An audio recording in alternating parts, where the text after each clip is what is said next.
Merci Madame la Ministre. Nous revenons au groupe UDI. Monsieur Philippe Vigier, vous avez la parole.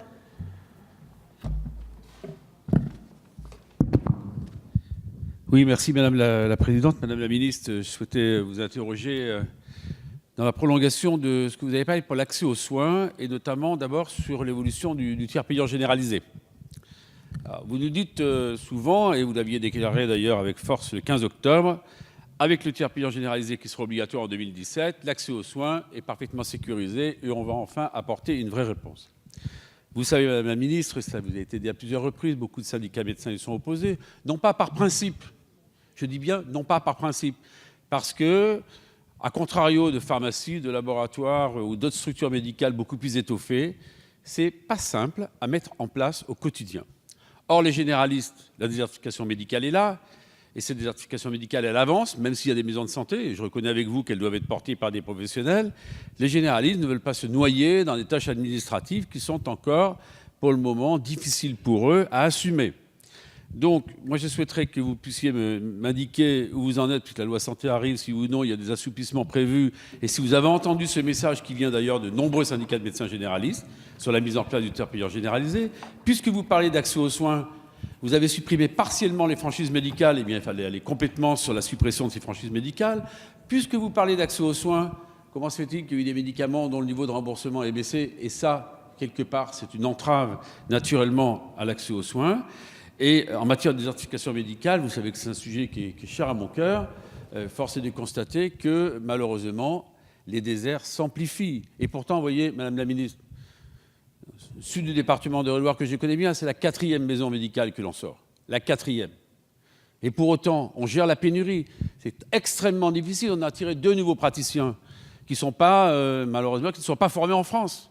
Ils viennent de Roumanie, et en Roumanie d'ailleurs, il y a eu tellement de départs de médecins roumains vers la France que ce sont les médecins ukrainiens qui viennent chez nous. Donc pour terminer, je souhaiterais que vous puissiez nous éclairer sur les modalités de ce tiers payant généralisé, voir si l'assouplissement est au rendez-vous, parce que, me semble-t-il, c'est en ligne directe avec les problèmes d'accès aux soins, et de voir comment, dans le cadre de cette loi santé, cet accès aux soins passera par de nouvelles actions pour faire en sorte qu'on puisse enrayer durablement cette désertification médicale. Je vous remercie. Merci Monsieur le Président. Madame la Ministre, vous avez la parole. Oui, merci Madame la Présidente. Monsieur le Président Vigier, pour faire face aux déserts médicaux, qui est le dernier point de votre intervention, il nous faut mettre en place, accentuer, renforcer les mesures qui ont déjà été prises et sans doute les amplifier et les prolonger. Mais je suis pleinement convaincue que pour répondre aux préoccupations de la désertification médicale, il nous faut permettre la constitution de pôles pluriprofessionnels de santé dans des territoires qui, sinon, ne connaîtraient plus de professionnels. Parce que les jeunes professionnels, et vous le savez très bien, Monsieur le Président, ne souhaitent plus travailler dans des cabinets isolés. Ils souhaitent pouvoir échanger, dialoguer.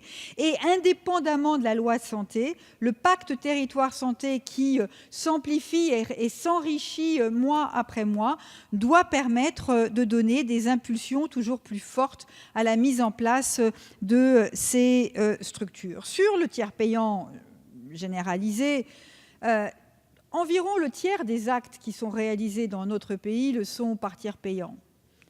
Chez certains médecins, dans des cliniques, dans les pharmacies, dans les laboratoires de biologie médicale. Et ça marche.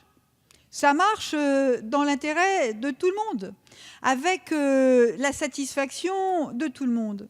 Je l'ai indiqué, c'est un engagement du président de la République, c'est une volonté forte qui est portée par le gouvernement, qui est inscrite dans la loi.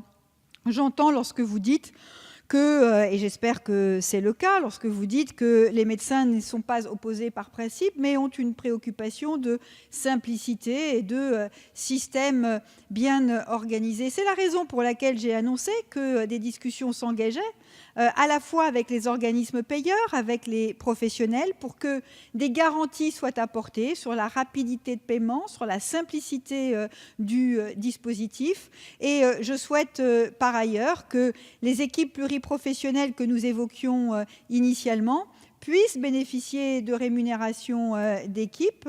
Il appartiendra de voir comment l'échec de la négociation conventionnelle pourra malgré tout permettre à ces équipes d'être rémunérées, ce qui sera un élément favorable au déploiement du tiers payant. Si Madame la Ministre.